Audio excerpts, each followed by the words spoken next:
Hello everyone. तो कैसे हैं आप सब? आई होप आप सब अच्छे होंगे। स्वागत है आप सभी का आपके अपनी क्लास घटना चक्र हिस्ट्री में। ठीक है, तो हम लोग घटना चक्र हिस्ट्री देख रहे हैं जिसमें हमने कंप्लीट जो अपना एंसेंट हिस्ट्री है वो कवर कर लिया है एमसीक्यू के माध्यम से। आज से हम लोग जो हमारा मध्यकालीन भारत का इतिहास है इसको स्टार्ट कर रहे हैं।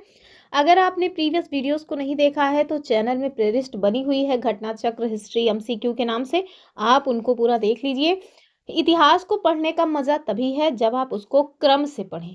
अगर आप पहले जो है मॉडर्न हिस्ट्री पढ़ रहे हैं, फिर मिडवल पढ़ रहे हैं, फिर एंशियंट पढ़ रहे हैं, तो फिर समझ लीजिए कि आपने सब उलट पुलट कर दिया है। आपको स्टार्ट करना चाहिए पहले एंशियंट, फिर मिडवल, फिर जो है मॉडर्न हिस्ट्री। तो हम वैसे ही कवर भी कर रहे हैं, हमारा एंशियंट पूरा कंप्लीट हो चुका है। आज हम लोग मध्यकालीन भारत के इतिहास से संबंधित जो क्वेश्चंस हमारे विभिन्न एग्जाम्स में पूछे गए हैं वो डिस्कस करेंगे। तो चलिए देखते हैं, आज की वीडियो को स्टार्ट करते हैं। यदि आप लोग पहली बार हमारे चैनल पे आए हैं तो चैनल को सब्सक्राइब ज़रूर कर लीजिए। बहुत जल्द हम आपको जो मतलब कि एंसेंट हिस्ट्री हमने कंप्लीट किया है उसका कंपाइलेशन दे देंगे, और जो उसके शॉर्ट नोट्स दिए हुए हैं घटना चक्र में उसको भी जल्दी हम कवर कर देंगे। तो चलिए देखते हैं आज का अपना पहला क्वेश्चन। वीडियो पसंद आए तो लाइक शेयर करना ना भूलें और चैनल को सब्सक्राइब ज़रूर करके रखिए। तो देखिए जो हमारा पहला क्वेश्चन है वो आपसे पूछ रहे हैं कि पैगंबर हजरत मोहम्मद साहब का जो जन्म है वो कहाँ हुआ था। तो मोहम्मद साहब, आप सबको पता है कि मुस्लिमों में जो इस्लाम धर्म है उसको उद्भव करने का जो श्रेय जाता है वो हजरत मोहम्मद साहब को जाता है। तो वही आपसे पूछ रहे हैं कि जन्म कहाँ हुआ था, मतलब कहाँ नहीं हुआ था, ये पूछ रहे हैं कब हुआ था। ऑप्शंस देखिए, 570 ईस्वी में, 622 ईस्वी में, या 642 ईस्वी में, या फिर 670 ईस्वी में। तो ध्यान रखिएगा ईस्वी की घटनाएं हैं, ईसा पूर्व में मत चले जाइएगा, ठीक है। तो ए वाला उत्तर सही हो जाएगा, यानी कि 570 ईस्वी में। तो देखिए मक्का जो है सऊदी अरब में स्थित है, ये हम लोग जानते ही हैं। तो सऊदी अरब में जो मक्का है ना वहीं पर जन्म हुआ था किनका, हजरत मोहम्मद साहब का। कौन से ईयर में हुआ था, तो 570 ईस्वी में। और जो हजरत मोहम्मद साहब है वो इस्लाम धर्म के प्रवर्तक माने जाते हैं, और इसी कारण ये स्थान मुस्लिम अनुयायियों का पवित्र तीर्थ स्थल भी माना जाता है। और 632 ईस्वी में हजरत मोहम्मद साहब की मृत्यु भी हुई थी। तो जन्म कब हुआ, 570 ईस्वी में।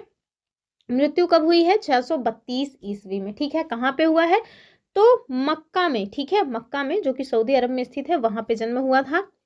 आगे देखिए हमारे पास नेक्स्ट क्वेश्चन क्या है कि मक्का कहाँ है। अब इसमें ज़्यादा कुछ दिमाग लगाना नहीं है, अभी हम लोगों ने देखा सऊदी अरब में। नेक्स्ट क्वेश्चन कह रहे हैं कि हिंद यानी कि भारत की बात हो रही है, इसकी जनता के संदर्भ में हिंदू जो शब्द है ना इसका पहली बार प्रयोग किसने किया। तो किसने हिंदू कहा, किसने इंदू कहा, किसने इंडिया कहा, किसने हिंदुस्तान कहा, ये इस तरह के क्वेश्चंस हमारे एग्जाम में बनते हैं। तो आप देखिए हिंद जो है यानी कि भारत की जनता के संदर्भ में जो हिंदू शब्द है वो पहली बार किन्होंने मतलब उपयोग किया था। तो देखिए यूनानी नहीं होगा, रोम नहीं होगा, चीन नहीं होगा, ये हो जाएगा अरब। तो जो अरब से लोग आए उनके द्वारा हमारे यहाँ जो हिंदू शब्द है उसको प्रचलन में लाया गया। तो देखिए ऋग्वेद में उल्लिखित जो भरत कबीला है इसके नाम पर भारत का जो मतलब भारत देश का नाम भारत पड़ा था। परंपरा के अनुसार ऐसा माना जाता है कि जो राजा दुष्यंत थे उनके पुत्र, राजा दुष्यंत और शकुंतला के पुत्र थे मतलब कि भरत, उन्हीं के नाम पर हमारे देश का नाम भारत पड़ा। कुछ विद्वान ऐसा मानते हैं कि जो ऋषभ देव थे, और ये ऋषभ देव कौन है, तो ये जैन धर्म से संबंधित है। ठीक है, ऋषभ देव, इनके बड़े पुत्र, ज्येष्ठ मतलब होता है बड़ा, तो उनके बड़े पुत्र जो है उनका नाम था भरत, और उनके नाम पर हमारे देश का नाम भारत पड़ा। ठीक है, ईरानियों ने, तो अब आप देखिए विदेशियों के द्वारा हमारे भारत देश को क्या कहा गया है, तो जो ईरानी लोग थे ना, ईरान के जो लोग थे उनके द्वारा हमारे भारत देश को क्या कहा गया, हिंदुस्तान। क्या कहा गया, हिंदुस्तान। वहीं जो यूनानी थे इन्हें क्या, इनके द्वारा क्या कहा गया, तो यूनानियों ने इंडिया कहा। हिंद यानी कि भारत की जनता के संदर्भ में जो हिंदू शब्द है उसका सर्वप्रथम प्रयोग जो है वो अरब या मतलब अरब निवासियों या अरबों के द्वारा किया गया। तो ध्यान से देखिए हिंदुस्तान किन के द्वारा कहा गया, ईरानियों के द्वारा। यूनानियों ने क्या कहा, इंडिया कहा। और अरबों ने क्या कहा, तो हिंदू कहा। ठीक है, तीनों पॉइंट्स को याद रखिएगा। अब हमारे पास जो क्वेश्चन है ये आपसे कह रहे हैं कि भारत देश में पहला जो मुस्लिम आक्रमण है वो कब हुआ था। वैसे ये कहना चाहिए कि पहला सफल मुस्लिम आक्रमण कब हुआ, तो ये हो जाएगा इनमें से कोई नहीं, हाँ, क्योंकि ये 711 नहीं 712 ईस्वी में माना जाता है। ठीक है, 712 ईस्वी में कहीं मैंने 711 12 दोनों देखा था, तो मुझे लगा इसका उत्तर में भी सी माना गया हो, लेकिन आयोग ने इसका उत्तर डी माना हुआ है। तो भारत का पहला जो सफल मुस्लिम आक्रमण है वो 712 ईस्वी में माना जाता है, और किसके द्वारा किया गया था? तो ये मोहम्मद बिन कासिम के द्वारा, ठीक है, यह मोहम्मद बिन कासिम के द्वारा किया गया था।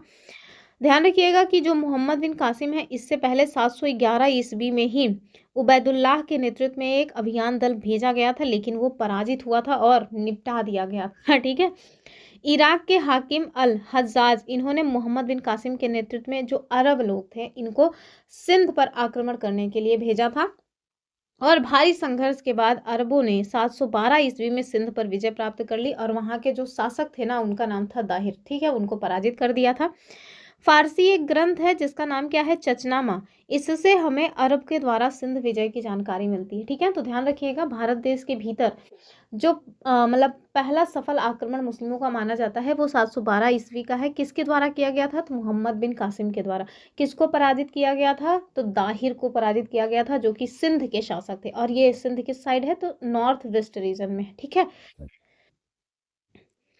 अगला क्वेश्चन देखिए, मोहम्मद बिन कासिम के द्वारा सिंध की विजय कब हुई? तो जानना क्या है इसमें, 712 हो जाएगा। फिर देखिए, भारत में पहला मुस्लिम आक्रमणकारी कौन था? पर सही हो जाएगा मोहम्मद बिन कासिम, ऑप्शन सी वाला। तो देखिए, भारत में पहला मुस्लिम आक्रमणकारी ये कौन था? मोहम्मद बिन कासिम था। 712 ईस्वी में मोहम्मद बिन कासिम के नेतृत्व में सिंध पर आक्रमण किया, और वहां के जो मतलब कि राजा थे दाहिर, उनको इन्होंने पराजित किया था। ठीक है। आगे देखिए कि भारत पर सर्वप्रथम मुस्लिम आक्रमणकारी कौन थे? तो बताइए, क्या गजनी वाले थे, गोर थे, अरब थे, या फिर नन ऑफ द अबव? क्या हो जाएगा? तो ये हो जाएगा ऑप्शन सी, यानी कि अरबों ने। ठीक है। तो भारत पर सर्वप्रथम जो अरब हैं, उनके द्वारा मुसलमानों का आक्रमण 636 ईस्वी में हुआ था, और यह आक्रमण खलीफा उमर के समय में बंबई के निकट थाने पर हुआ, परंतु यह आक्रमण असफल रहा था। भारत पर पहला जो सफल आक्रमण है वो 712 ईस्वी का माना जाता है, जो कि मोहम्मद बिन कासिम के नेतृत्व में हुआ था। खलीफा अल वालिद के शासन काल में ये आक्रमण हुआ था। ये जरूर जाने रहिएगा, कभी कभी इस तरह के क्वेश्चंस बन जाते हैं कि उस टाइम पे खलीफा कौन थे। ठीक है, तो खलीफा कौन थे?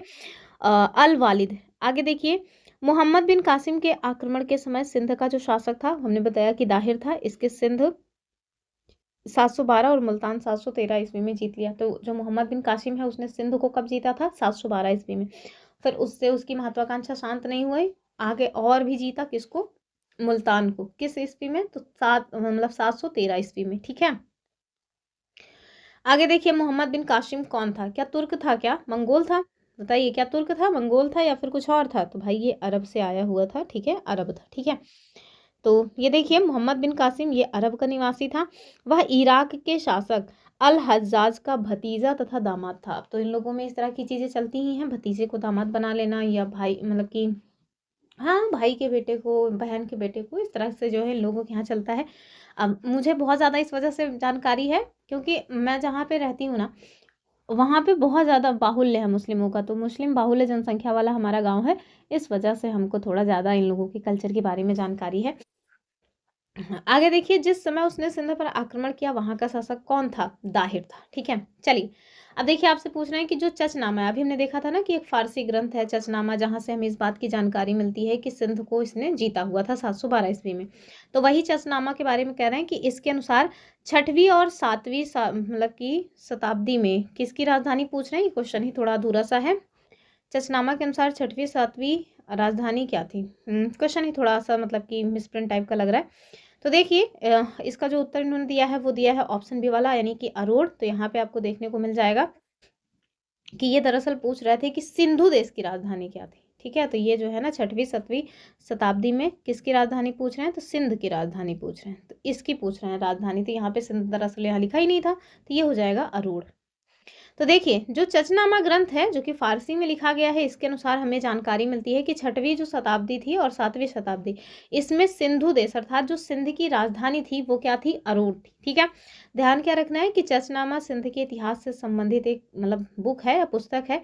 इस बुक में चच राजवंश के इतिहास तथा अरबों के द्वारा सिंध की जो विजय है ना, उसका वर्णन किया गया है। तो क्या केवल सिंध की विजय का वर्णन है? नहीं, जो चच राजवंश है, इनकी हिस्ट्री भी यहाँ से हमको देखने को मिलती है। और वीडियो को लाइक ज़रूर कर दिया करिए। आप लोग लाइक वाइक नहीं करते हैं, बहुत तकलीफ़ जाता है। मैंने देखा वीडियोज़ पे व्यूज़ 300 साढ़े 300 तक पहुँच जाते हैं, लेकिन लाइक 5 7 10 रहते हैं। तो प्लीज़ आप लोगों से हम्बल रिक्वेस्ट है कि अगर आप लोग जब देखते हैं तो इसको लाइक वाइक कर दिया करिए, हमको भी थोड़ा अच्छा लगता है। आगे देखिए, कह रहे हैं इनमें से कौन गजनी राजवंश का संस्थापक था, ये आपको बताना है। तो बताइए कौन है गजनी राजवंश का संस्थापक? ऑप्शंस देखिए, अलप्तगीन, महमूद, सुबुक्तगीन या फिर इस्माइल। तो इस्माइल मतलब क्या, मुस्कान? नहीं, बिल्कुल नहीं। ये हो जाएगा ऑप्शन ए वाला, यानी कि अलप्तगीन। ठीक है, तो गजनी वंश का जो संस्थापक था वो था अलप्तगीन। गजनी वंश के अन्य नाम में आपको मिलेगा यामिनी वंश। ठीक है, और अलप्तगीन ने गजनी को अपनी राजधानी बनाया। इस समय उत्तर पश्चिम भारत में हिंदू शाही राजवंश का शासक था और इसका विस्तार हिंदू कुश पर्वतमाला तक था। आगे देखिए, नेक्स्ट क्वेश्चन क्या है कि महमूद गजनवी, ये कथन और कारण का क्वेश्चन है। कथन में आपसे कह रहे हैं कि महमूद गजनी ने भारत पर 17 बार आक्रमण किया। तो एकदम सही बात है। कह रहा है वो भारत में स्थायी मुस्लिम शासन की स्थापना करना चाहता था। वो ये चाहता था कि बहुत सारा खजाना लूट करके ले जाऊं अपने यहाँ और वहां पे अपना शान और शौकत से रहूं। तो आप देखिए ये क्या हो जाएगा, सी वाला, कि पहला वाला स्टेटमेंट सही है, लेकिन जो कारण दिया गया है वो गलत है, क्योंकि वो ऐसा नहीं चाहता था कि यहाँ पे हम लोग अपना स्थायी जो है निवासी बना लें। नहीं, वो बस बहुत सारा धन संपदा लूट करके यहाँ से निकल लेना चाहता था। तो देखिए, महमूद गजनी या गजनवी, इसने भारत पर टोटल 17 बार आक्रमण किए, लेकिन इन आक्रमणों का उद्देश्य क्या था? भारत में स्थायी मुस्लिम शासन की स्थापना करना? बिल्कुल नहीं। वो मात्र लूटपाट करना चाहता था और उसमें वो सफल भी रहा। आगे देखिए, निम्न में से कौन चंदेल शासक महमूद गजनवी से पराजित नहीं हुआ था, ये हमें आपको बताना है। तो धंग, विद्याधर, जयशक्ति या डंग, अब कौन हो जाएंगे? ये हो जाएंगे ऑप्शन बी, यानी कि विद्याधर। तो चंदेल वंश के शासक जो विद्याधर हैं वो ऐसे शासक हैं जिनको महमूद गजनवी जो है ना वो पराजित नहीं कर पाया। तो ऑप्शन बी जो है वो ठीक हो जाएगा। तो महमूद गजनवी का चंदेलों पर पहला आक्रमण 1019-20 ईस्वी में हुआ था। उस समय चंदेल वंश के शासक कौन थे? विद्याधर थे, जो कि अपने वंश के सर्वाधिक प्रतापी शासक थे। और मुस्लिमों के द्वारा जो मतलब सोर्सेज वगैरह हैं वहां से इस बात की जानकारी हमें मिलती है कि विद्याधर और महमूद के मध्य किसी नदी के किनारे भीषण युद्ध हुआ था, किंतु इसका कोई परिणाम नहीं निकला। और ये नदी कौन सी है वो भी हम लोगों को जानकारी नहीं है। और ये जो युद्ध है ना, इसमें विद्याधर ने राजनीतिक सूझबूझ का परिचय दिया और युद्ध स्थल पर जो युद्ध स्थल है जहाँ पे युद्ध हुआ था वहाँ पे अ, रात्रि के अंधकार में अपनी सेना को हटा लिया। ठीक है, मतलब कि ऐसा नहीं किया उन्होंने कि क्या करूं, अब मतलब कि पीठ दिखा के नहीं भागना। अरे जब जान रहेगी तो इस बार पीठ दिखा के भाग जाओगे तो क्या आगे चल करके जो है डट के मुकाबला कर लेना, क्योंकि ज़रूरी थोड़ी ना है कि पहली बार अगर किसी ने आक्रमण किया है तो आप उसके हिसाब से तैयार हो। हाँ, तो देखिए कि जो विद्याधर हैं इन्होंने राजनीतिक सूझबूझ का परिचय देते हुए युद्ध स्थल उपयुक्त न होने के कारण रात्रि के समय जो है वहां से अपनी सेना को हटा लिया। और महमूद गजनवी भी फिर वापस लौट गया, जब कोई है ही नहीं तो क्या किससे लड़ेगा। आगे देखिए, इस प्रकार विद्याधर अकेला ऐसा हिंदू शासक था जिसने मुसलमानों का सफलतापूर्वक प्रतिरोध किया। मुस्लिम लेखकों ने उसे तत्कालीन भारत का सर्वाधिक शक्तिशाली शासक भी बताया है। ठीक है, अब आपने कहावत सुनी होगी ना कि कभी कभी जो है मतलब भागने से भी वीरता प्रकट होती है। अब जब आप देख रहे हैं कि जिस युद्ध जो मतलब स्थान है वो स्थान युद्ध के लिए उपयुक्त ही नहीं है, तो बेवजह क्यों पत्थर पर सर मारना। ठीक है, तो इस वजह से। और देखिए, इनकी गणना भी मतलब कि सर्वाधिक शक्तिशाली शासकों में हो रही, क्यों? क्योंकि उन्होंने राजनीतिक सूझबूझ का परिचय दिया था वहां पे।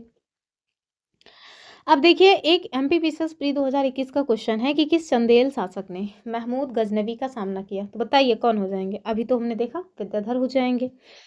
फिर देखिए, महमूद गजनवी का दरबारी इतिहासकार कौन था, ये आपको बताना है। तो ये उतवी हो जाएगा, ऑप्शन बी वाला। ठीक है, तो आप देखिए, महमूद गजनवी शिक्षित और सुसभ्य था। वो विद्वानों तथा कलाकारों का सम्मान भी किया करता था। उसने अपने टाइम के महान विद्वानों को गजनी में एकत्रित करके रखा हुआ था और उसका जो दरबारी इतिहासकार था उनका नाम क्या था? उत्वी था। ठीक है, इसके द्वारा एक पुस्तक लिखी गई है जो कि कई बार हमारे एग्जाम में पूछी गई है और उस पुस्तक का नाम है किताबुल यामिनी। ठीक है, तथा तारीख यामिनी। तो ये जो दो ग्रंथ हैं ये किनके हैं? उत्वी के हैं। और उत्वी किसका दरबारी कवि था? महमूद गजनवी का। ठीक है, आगे देखिए, शाहनामा का लेखक फरिश्ता, ये किसके दरबार में था? तो इससे हमें क्या जानकारी मिल रही है कि शाहनामा जो ग्रंथ है उसके रचयिता कौन है? फरिश्ता। आपको बताना है कि ये किसके दरबार में रहा करते थे, कौन से शासक के द्वारा इनको संरक्षण दिया जाता था। ऑप्शन देखिए, सुबुक्तगीन, महमूद गजनवी। तीसरा ऑप्शन क्या हो जाएगा, मोहम्मद गौरी या अलब्तगीन। तो देखिए ये प्रश्न ही गलत है। तो इस तरह की गलतियां जो है हमारा यूपी पीसीएस करता रहता है, उसके लिए ये बहुत नॉर्मल सी बात है। फिलहाल के लिए देखिए ये प्रश्न थोड़ा गलत है। क्यों? क्योंकि जो शाहनामा है ना, इसका लेखक फरिश्ता नहीं फिरदौसी है, ठीक है। और ये जो फिरदौसी है महमूद गजनवी के दरबार के एक प्रसिद्ध विद्वान हुआ करते थे। इनके लिए एक उपाधि दी गई है, और वो उपाधि क्या है, पूर्व का होमर। ये मतलब सेपरेट क्वेश्चन पूछा जा चुका है।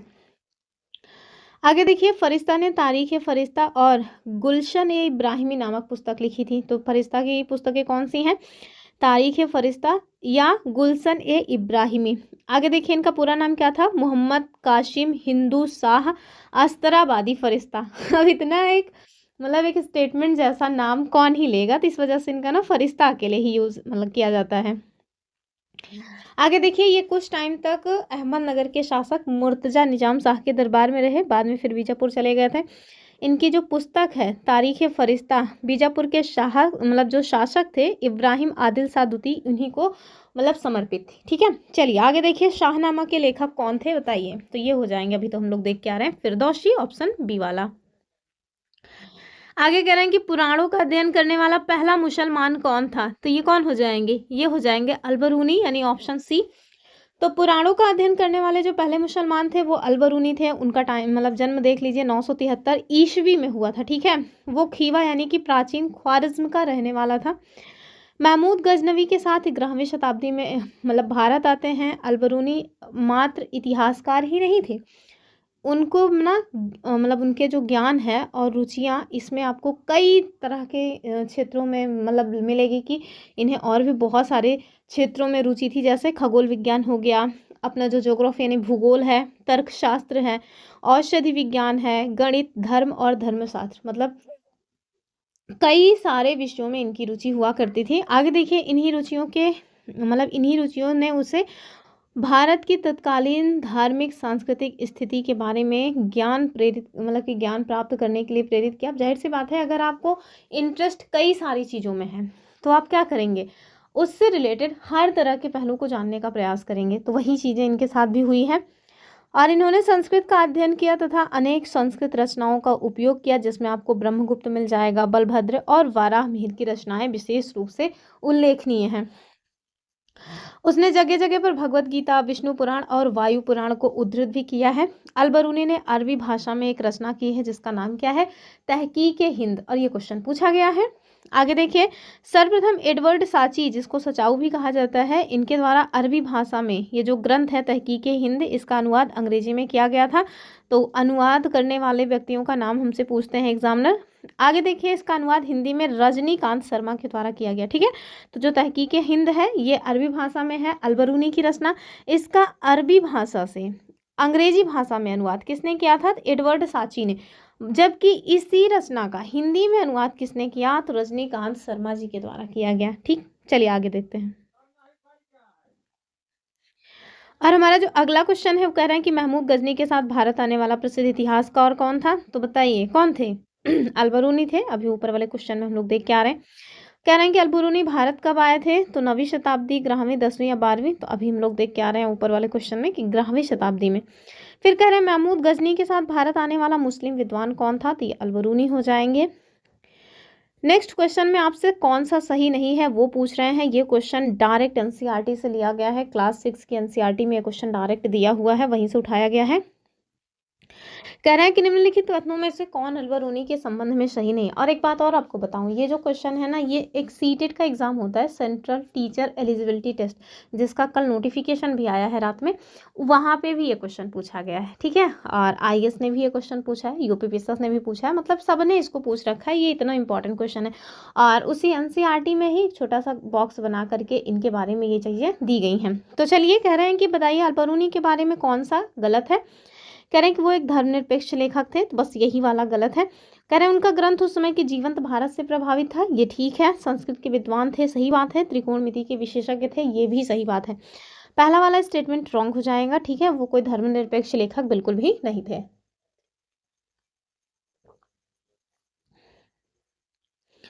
आगे आपसे कह रहे हैं कि निम्नलिखित में से किसने महमूद गजनी के हमले के बाद सोमनाथ मंदिर का पुनर्निर्माण करवाया था? तो ये हो जाएंगे राजा भीमदेव, ऑप्शन बी। तो महमूद गजनवी के सोमनाथ मंदिर जब वो उस आक्रमण कब किया था 1025-26 में। उस समय यहाँ के शासक जो भीमदेव प्रथम थे, इनका समय देख लीजिए 1022 से 1063 ईस्वी तक है। ये महमूद मंदिर की अतुल संपत्ति जब लूट करके वापस चला गया, तो उसके बाद भीमदेव प्रथम ने फिर से सोमनाथ मंदिर का पुनर्निर्माण करवाने का काम किया था। चलिए आगे देखिए। यहाँ आपसे कह रहे हैं कि हाल ही में प्रधानमंत्री ने वेरावल में सोमनाथ मंदिर के निकट नए सर्किट हाउस का उद्घाटन किया। आपको बताना है कि सोमनाथ मंदिर के बारे में कौन सा स्टेटमेंट सही है। ठीक है, सही बताना है।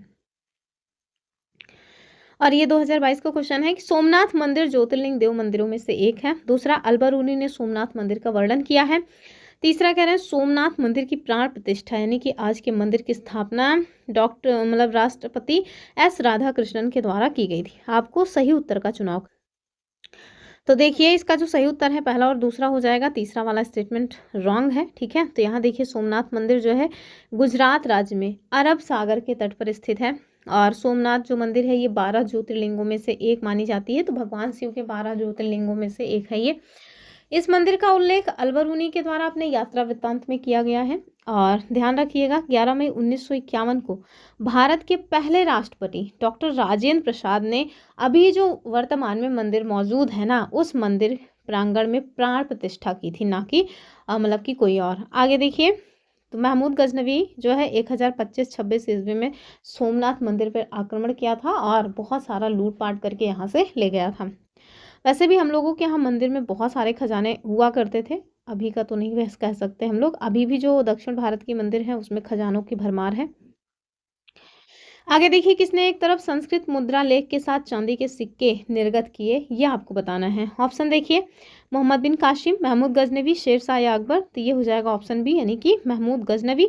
तो आप देखिए संस्कृत मुद्रा लेख के साथ चांदी के सिक्के महमूद गजनवी ने जारी किए थे। महमूद गजनवी के द्वारा जो चांदी के सिक्के हैं, इनके दोनों तरफ दो अलग अलग भाषाओं में कुछ लिखा गया है। ऊपरी भाग पर तो अरबी भाषा में मुद्रा लेख और दूसरी तरफ अंकित लेख संस्कृत भाषा में। ठीक है, यानी कि एक साइड अरबी भाषा में लिखा गया है कुछ और दूसरी साइड संस्कृत भाषा में लिखा गया है कुछ।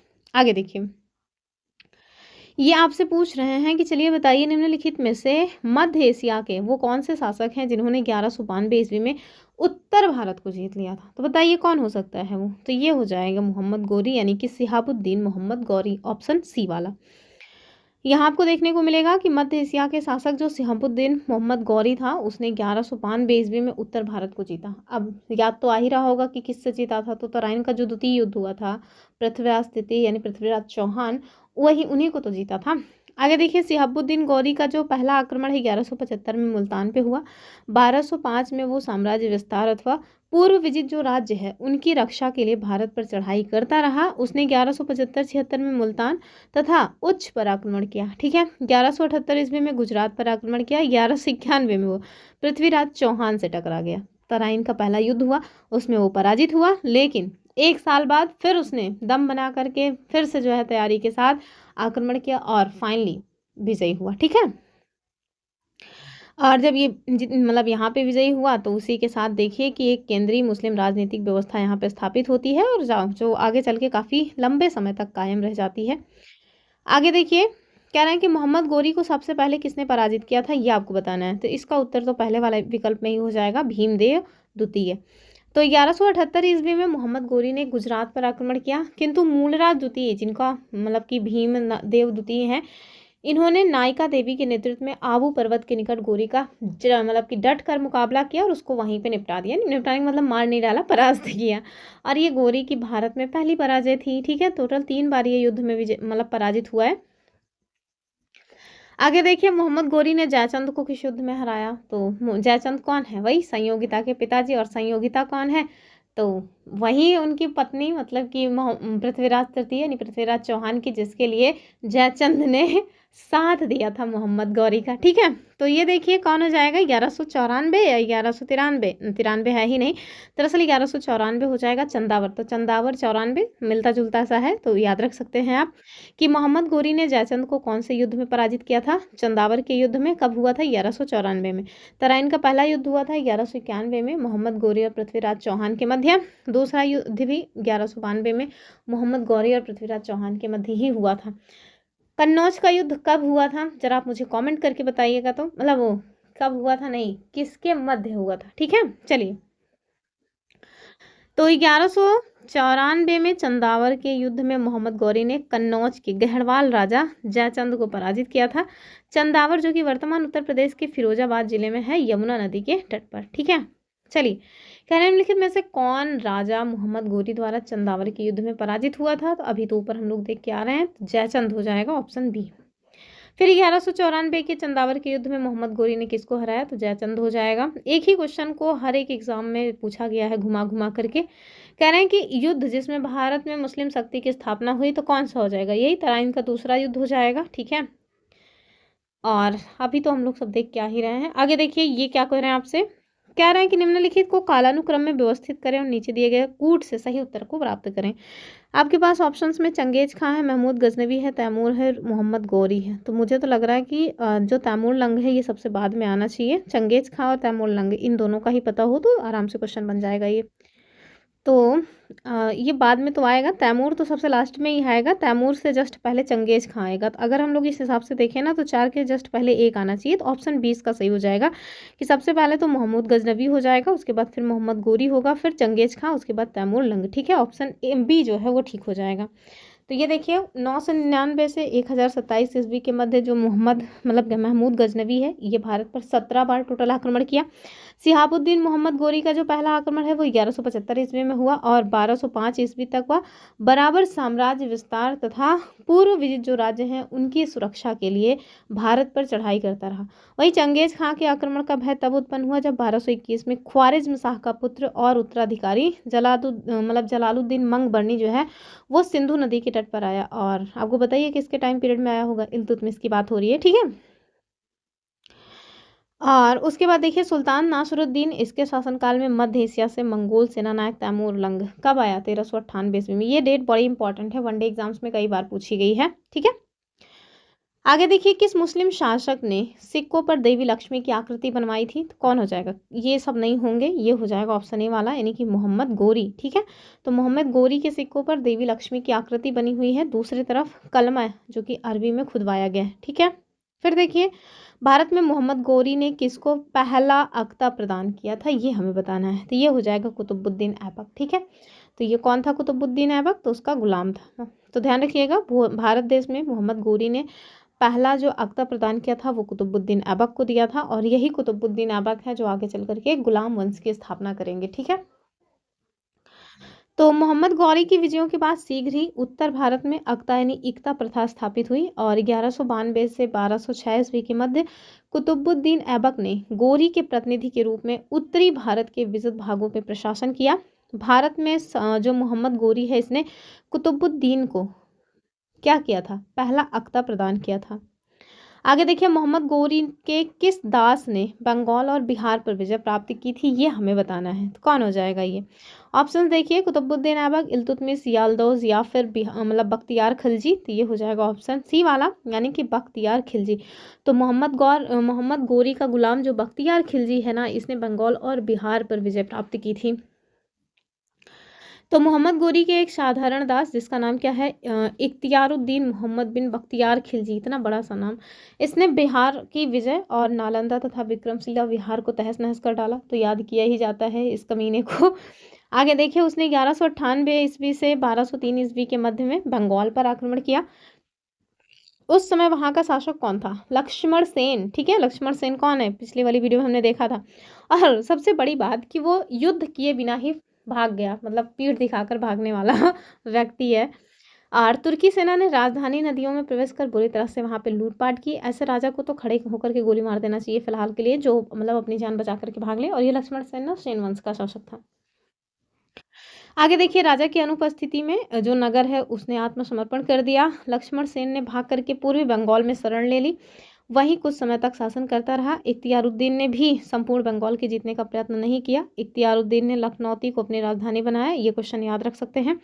इसे बिहार में तुर्क सत्ता का वास्तविक संस्थापक माना जाता है। ठीक है, तो बिहार में तुर्क सत्ता का वास्तविक संस्थापक किसको माना जाता है? इख्तियारुद्दीन को, जो कि अपनी राजधानी क्या बनाया था? लखनौती।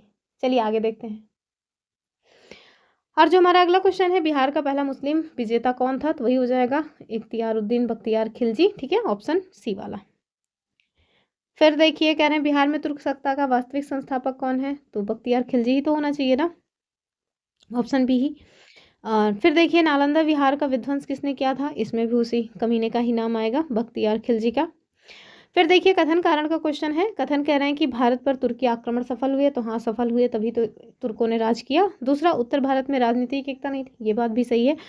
राजनीतिक एकता होती तो आपस में ये लोग मिल करके इन लोगों के छक्के छुड़ा देते, लेकिन आपस में ही फूट पड़ी हुई थी। यही कारण है कि भारत देश के भीतर जो विदेशी मतलब विदेशों से लोग आए वो सफल हो गए। ठीक है, तो अपने घर में अपनी लड़ाइयों में अगर आप दूसरों को एंट्री दिए, मतलब दो लोग के मध्य अगर तीसरा एंट्री किया, तो तीसरा वाला बाजी मार ले जाएगा, आप दोनों रह जाएंगे। तो इस वजह से घर, चाहे मसला घर का हो, चाहे गांव का हो, चाहे देश का हो, तीसरे को एंट्री बिल्कुल नहीं देनी चाहिए। अपने मसलों को खुद से सुलझाइए, तभी जा करके आप मतलब सफल होंगे। अब जैसे आपका किसी के भी साथ झगड़ा हो जाए, सपोज दैट आपका जो झगड़ा है वो आपकी मदर से हो जा रहा है, कभी कभी हो जाता है मम्मी से। अब जैसे मेरी फैमिली में है कौन? मैं हूँ, मम्मी हूँ, पापा हूँ। पापा के सामने तो बोली निकलती नहीं, कभी कभी मम्मी से बहस हो जाती है। तो अगर हम मम्मी के साथ बहस हुई और उसमें ना कभी कभी जो बगल के लोग होते हैं ना, वो आ जाते हैं आपको ज्ञान बांटने। उनका घर में चाहे चले या ना चले, लेकिन आपको ज्ञान देने आ जाएंगे। कैसे इन दोनों के बीच खटास हमेशा बनी रहे, भड़काए रहो, ताकि लाइफ में कुछ ग्रो ना कर पाए। तो इस वजह से मैं अपनी जो भी प्रॉब्लम्स होती है ना, वो आस पड़ोस वालों को नहीं बताती। बहुत जब गुस्सा आती है तो नानी से बता देती हूँ कि अपनी बच्ची को समझाइए। तो कुल मिलाकर के तीसरे को एंट्री देना मूर्खता है। तीसरे को बिल्कुल भी एंट्री नहीं देनी चाहिए, फिर चाहे वो मसला घर का हो, चाहे किसी भी संबंध का हो, या अपने गांव देश, या किसी मतलब कि किसी भी चीज़ का हो। तो वही इन लोगों ने किया। अब भारत देश के भीतर जो बाहर से लोग आए, उनको इन लोगों ने बढ़ावा दिया, शह दी कि चलो ठीक है, तुम सामने वाले को जीत लो, हम तुम्हारा साथ देंगे। तो फिर सामने वाला क्या इनको छोड़ देगा? इसका जीता जागता जो मतलब कि एग्जाम्पल है वो क्या है?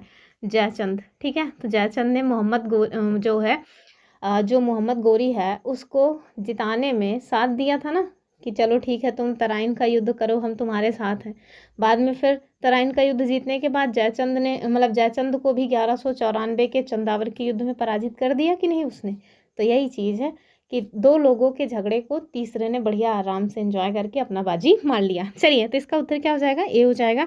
कथन भी सही है, कारण भी सही है, व्याख्या तो कर ही रहा है। तो भारत में जो तुर्की आक्रमण है वो सफल हुए। इसके मतलब फलस्वरूप भारत में इस्लामी राज्य स्थापित हो गया। भारत भूमि के अंदर तक प्रवेश पाने का जो श्रेय है ना, वो जो सुल्तान महमूद गजनवी है इसको मिला। जबकि भारत में राज्य स्थापित करने का श्रेय ये संस बनी वंश के मोहम्मद गोरी को प्राप्त है। ठीक है, आगे देखिए, स्पष्टतः ये कथन भी सही है, कारण भी सही है। अब पता नहीं क्यों अचानक से जानवर बहुत शोर करने लगे। खैर, क्वेश्चन भी समाप्त हो गया है। आई होप आपको वीडियो पसंद आया होगा, कुछ आपने नया जाना समझा होगा। अगली जो वीडियो है इसमें हम लोग दिल्ली सल्तनत को स्टार्ट करेंगे। चलिए फिर मिलते हैं, तब तक के लिए नमस्कार एंड जय हिंद।